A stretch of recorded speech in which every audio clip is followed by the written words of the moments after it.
Hello there, Seraphim17 once again. This is my Sinner Sacrifice for Redemption video walkthrough.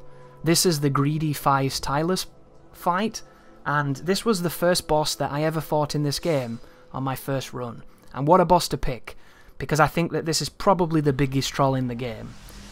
This dude is essentially Pinwheel with way more projectile spam and a very annoying attribute that I believe ruins this fight fundamentally.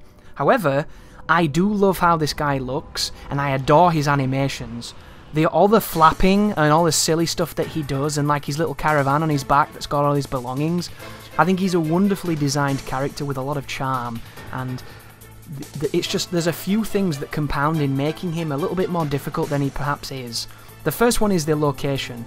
You're going to be in essentially a poison swamp that has water that affects your mobility. It has phallic-shaped rocks that's going to make you, question the influences on those bad boys. And it's got this guy perpetually firing things at you and chasing you down and teleporting and generally being a nuisance.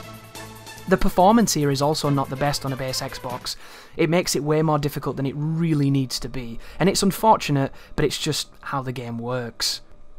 So the biggest problem with this boss is that when you attack him and you stagger him, his blood is corrosive. So if you stand in the blood that falls out of his body, you will take damage. And it's super bullshit, because I don't think it should ever exist. The more aggressive you are, the more actively you will be punished. And a player like myself, who I like being really aggressive if I can do, this boss counters that naturally just by virtue of his physiology. So you'll notice I'm only going to attack this guy once. If you do a running R2, you will make him spew blood that hurts you, and you'll take a tiny bit of damage if you're near it or if it touches you. If you attack him too many times, you will make him bleed. And what it results in is a very safe strategy of parrying once and then hitting with an R2. That's his blood, that's the stuff that touches you that hurts you. However, the items are fantastic against this boss. There's just a tiny problem with punishing him correctly. So the animation that you want is a big sweeping arc that grows the alien pods that turn into poison, that look a bit like penis heads. That animation is one of the longer ones, and then the other one, this is what he's doing now, it's similar to that, but he does a bit more of a protracted arc. And then the other one is one where he fires a bunch of bullets at you. If either of those animations happen, you can wail on him, and you can generally get some free damage without making him bleed. And additionally, if you throw the pots at him, you can put pots on him with the fire damage over time, where it will just tick away his life, and you can take over half his HP from a well-timed use of a pot. It's really strong. And speaking of really strong, this attack here, if you stand anywhere where that purple cloud is, it will just bleed your HP. But if you follow the path that I just did just then, that is a safe spot that will ensure that you do not get hurt by slugs and you do not get touched by poison or by the bullets. It's one of the best patterns I've found to dodge that particular area. This is the move that if you can throw a pot at him, it'll do tons of damage because he stands in it and it just burns him. So it's a really powerful one. That right there was a close call. Here he comes teleporting, parry that.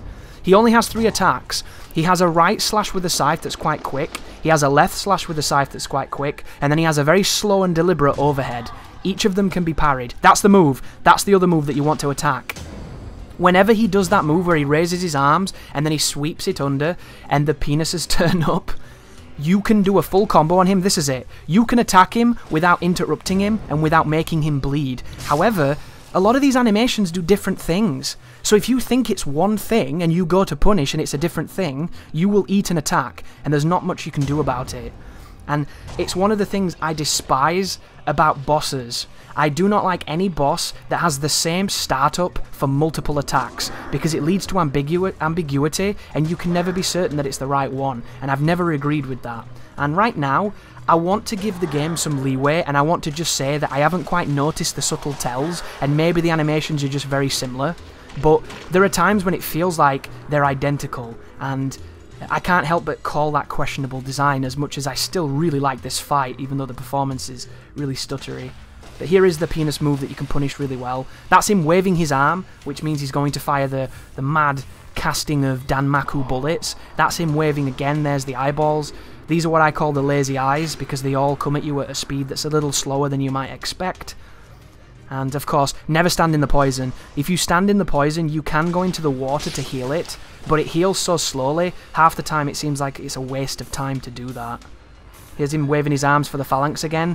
This is when I got a little bit worried, but luckily enough, the iframes, blessed are iframes, who art thou in iframe heaven, keeping us alive, doing work. He's doing it again.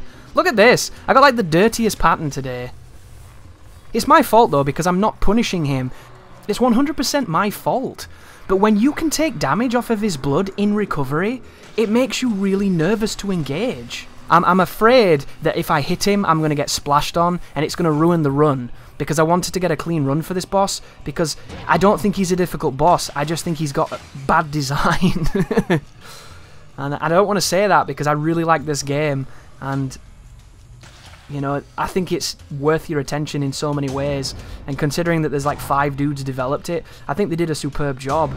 But making a boss bleed damage is up there with Smelter Demon in how dogshit it is, and I wish it didn't exist, and I would love them to delete it.